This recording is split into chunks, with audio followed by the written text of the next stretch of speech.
Selamat pagi teman-teman. Ya, selamat bertemu kembali hari ini mata kuliah keamanan sistem komputer ya. Ini mesti teman-teman pada grogi ini ya. Atau mungkin penuh tekanan ini, batinnya, pikirannya, perasaannya ini tertekan ini. Waduh, ujian ini. Bahaya ini. Nah, ya enggak? Santai saja. Ujian itu kita hadapi dengan perasaan tenang. Anda kan sudah beberapa kali ikut kuliah saya dan ternyata ujian yang saya berikan itu tidak menguras pikiran, tidak menguras perasaan, apalagi sampai menguras kantong ya, kan enggak. Jadi santai saja. Pokoknya kuliah dengan saya itu hadapi dengan enjoy, rasakan kenikmatannya ya. Semoga pada hari yang cerah ini ya, kita dalam kondisi sehat, kondisi prima, selalu dalam lindungan Allah, Tuhan semesta alam, sehingga kita dapat mengikuti perkuliahan keamanan sistem komputer walaupun hari ini ujian tengah semester, tapi perasaan kita tetap dengan perasaan yang tenang, perasaan yang senang, penuh dengan kenikmatan, tidak bingung, tidak tertekan. Nah, saya harap seluruh mahasiswa perkuliahan virtual online keamanan sistem komputer bisa live semua. Jadi kalau ada pertanyaan, silahkan sampaikan melalui kolom komentar yang ada di live chat, sehingga saya bisa membaca secara langsung, bisa mengetahui keluhan, permasalahan yang Anda hadapi, kesulitan yang Anda alami. Pada akhirnya kesulitan-kesulitan, hambatan-hambatan yang Anda alami ini tidak akan menimbulkan miskomunikasi antara dosen dengan mahasiswa, antara mahasiswa dengan mahasiswa itu sendiri juga. Nah, untuk hari ini seperti biasa, karena Anda juga sudah sering ikut perkuliahan virtual saya, jadi untuk aturan-aturan yang ada di soal atau untuk menjawab pertanyaan ujian tengah semester saya tidak jauh berbeda dengan kuliah-kuliah yang lalu. Yang pertama, jelas Anda harus menjawab ya. Masa ujian tidak dijawab, itu kan ya namanya tidak ujian. Jadi yang pertama itu ya harus dijawab pertanyaan yang saya ajukan. Yang kedua, tentu jawaban Anda harus memberikan suatu alasan. Alasannya itu apa? Itu harus dijawab dengan detail, harus dijawab dengan rinci, bukan singkat ya, tapi harus dengan detail dan rinci. Bahkan kalau bisa itu disertai dengan referensinya, basic atau penjelasan, komentar, dan jawaban Anda itu berdasarkan apa dan diambil dari mana, itu harus diberikan.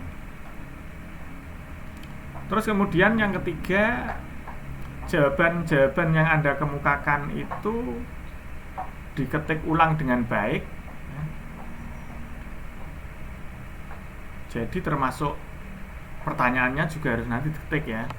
Misalkan pertanyaan nomor 1 bla bla bla bla bla bla, terus kemudian jawabannya. sehingga saya dalam mengoreksi itu tidak bingung ini pertanyaannya apa, jawabannya apa. Tentunya ketika Anda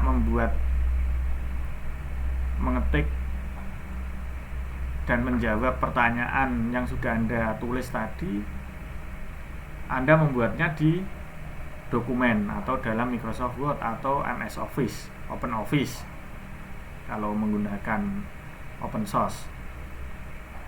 Nah, lalu ketika Anda sudah berhasil menjawab keseluruhan soal yang saya berikan, setelah Anda ketik ulang di Word tadi atau di Office tadi, Anda format dalam bentuk PDF. Formatnya dalam bentuk PDF ada macam-macam ya, salah satunya dengan cara pilih file ya, di dalam Microsoft Word itu nanti Anda pilih file, lalu pilih print. Nah, ketika Anda mode printnya nanti pilih yang format to PDF. Anda yang pilih make to PDF. Setelah itu print nanti, itu jadi PDF. Simple gitu ya. Nah, kirim file yang sudah terformat dalam PDF yang merupakan jawaban Anda tadi ke grup Facebook Communication Center Learning. Jadi ngirimnya ke Facebook saja. Lantas nanti jangan bingung Anda di Facebook, Pak, jawaban saya sudah terkirim tapi belum muncul. Ya jangan seperti itu. Kalau jawaban Anda nanti saya approve, saya munculkan, ya nanti malah dicontoh temennya. Jadi semua jawaban yang masuk ke saya itu sudah ada notifnya. Notifnya nanti saya langsung masukkan ke dalam database saya. Oh, si A mengerjakan, si B mengerjakan, si C mengerjakan, si D mengerjakan, itu seperti itu semua. Jadi sudah terformat dan sudah terkontrol. Jadi jangan minta langsung nanti suruh menerima dan menampilkan di Facebook. Wah, malah kacau nanti kalau jawaban ditampilkan. Lah yang ditampilkan yang postingan-postingan tidak merupakan jawaban soal ujian. Nah, itu nanti saya tampilkan. Kalau jawaban ya tidak saya tampilkan.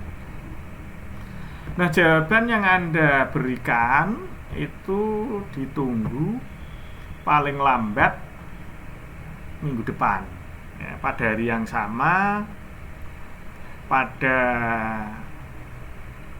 minggu depan pukul 23.00 atau jam 11 malam. Jadi jawabannya itu bisa Anda berikan sampai dengan jam 11 malam. Cukup lama ya waktu untuk menjawab. Jadi Anda bisa memberikan sampai dengan pukul 11 malam pada minggu depan pada hari yang sama. Oh ya, untuk masalah teknis seperti ini kalau ada pertanyaan ya langsung silakan tanyakan melalui forum live chat. Tapi saya kira untuk kelas ini mahasiswa-mahasiswanya sudah kreatif ya, sudah pada bisa mengikuti perkuliahan saya. Terbukti pada mata kuliah yang lalu teknis dari ujian semacam ini tidak banyak kesulitan dan pada bisa menyesuaikan dengan apa yang saya minta. Nah, untuk mata kuliah keamanan sistem ini ya saya harap langsung bisa menyesuaikan karena Anda sudah terbiasa pada mata kuliah yang lain dan ini terjadi pada mata kuliah kita semester-semester lalu. Baik, kita ke pertanyaan. Pertanyaan saya itu hanya ada 4, jadi cukup sedikit atau enggak begitu banyak ya. Jadi simple saja pertanyaannya, tapi jawabannya itu yang Anda harus jawab dengan detail, rinci, disertai dengan referensinya. Anda ambil jawaban atau argumen Anda itu didasari dari mana, ngambilnya dari mana saja, itu harus diberikan. Apakah argumennya misalkan saya ambil dari beberapa literatur, disampaikan Pak? Iya, disampaikan semua. Malah justru lebih banyak literatur atau lebih banyak referensi itu lebih bagus. Menurut saya itu malah justru hasanah, wawasan, kejelasan dan pengetahuan Anda lebih kompleks. Nah, untuk pertanyaan yang pertama, uraikan contoh kejahatan komputer yang terjadi di Indonesia yang termasuk dalam aspek serangan interception. Nah, ini sudah saya sampaikan kemarin ya, serangan interception itu yang bagaimana, itu sudah ada. Kalau bingung, putar ulang saja video-video saya yang telah lalu, cari ya, serangan komputer termasuk serangan interception itu yang seperti apa. Nah, ini saya minta contoh. Di samping Anda mencontohkan, juga Anda merinci dan menjelaskan secara detailnya seperti apa. Dijelaskan.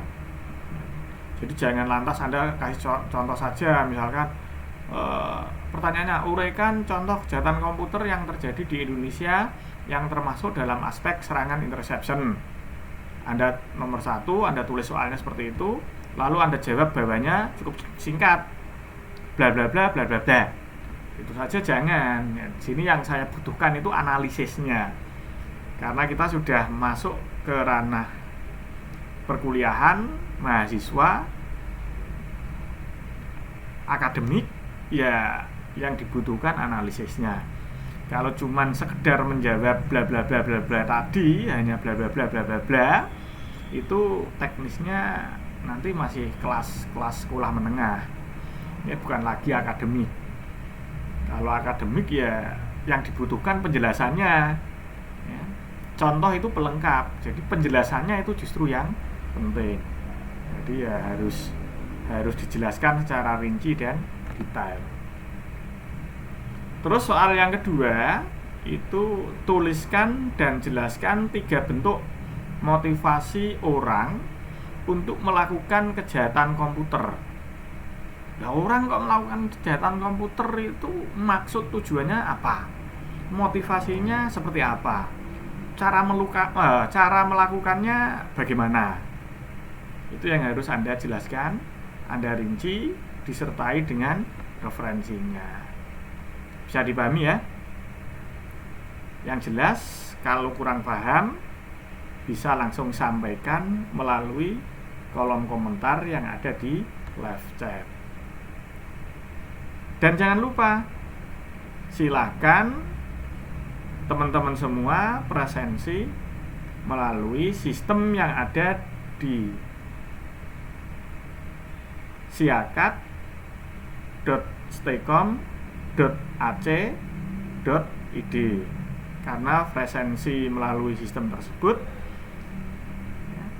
Anda itu melakukan presensi yang dianggap sah dan valid hanya melalui sistem siakat.ac.id. Ya, nanti silakan presensi di sana, jangan lupa.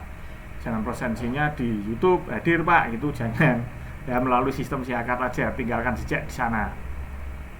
Terus kemudian untuk soal nomor 3, ya, tuliskan dan jelaskan ukuran keberhasilan dalam melakukan keamanan komputer. Di ukurannya ini harus jelas ya. Ukuran keberhasilannya ini seperti apa, bagaimana, itu harus nanti dijelaskan. Anda menjelaskan ini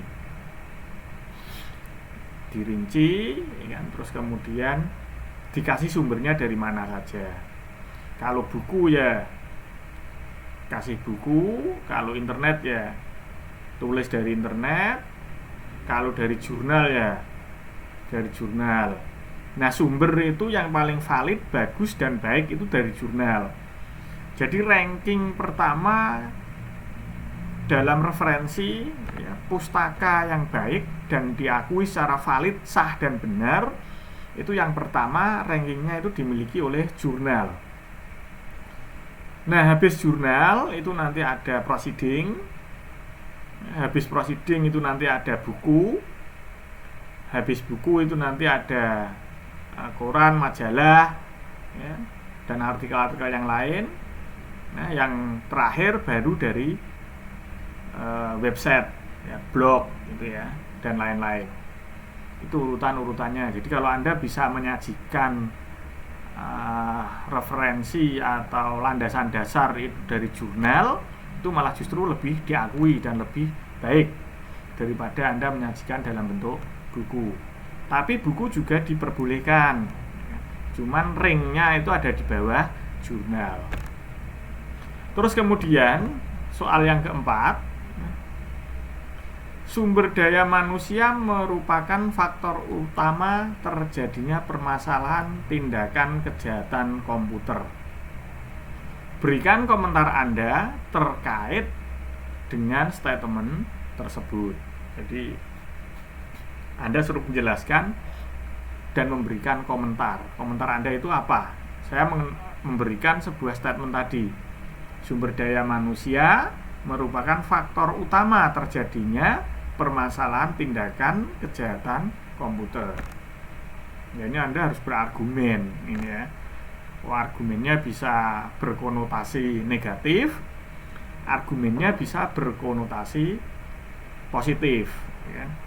Tetapi baik nanti konotasinya negatif maupun argumennya dalam bentuk positif harus disertai dengan alasan yang pasti. Nah, alasan yang pasti itu apa? Alasan yang disertai dengan referensi atau landasan teorinya. Mungkin itu yang bisa saya sampaikan hari ini dalam hal teknis menjawab pertanyaan-pertanyaan untuk ujian tengah semester. Kalau kurang jelas bisa ditanyakan melalui kolom live chat. Seandainya melalui kolom live chat masih kurang jelas, bisa ditanyakan melalui media-media yang lain, baik itu melalui media grup Communication Center Learning yang ada di Facebook maupun media yang sudah difasilitasi, yaitu grup yang ada di WhatsApp. Ya, silakan manfaatkan dengan optimal sehingga perkuliahan kita betul-betul bisa bermanfaat. Perkuliahan kita benar-benar bisa bernuansa positif ya kan? Dan kita berharap suatu saat kita bisa dipertemukan secara real, secara offline, sehingga bisa saling menyapa, bisa saling say hello, sehingga keakraban kita bisa terjalin dengan seksama dan dalam kondisi yang santai, dalam kondisi yang menyenangkan. Hari ini perkuliahan saya akhiri sekian. Sekali lagi saya mohon maaf. Terima kasih. Selamat pagi.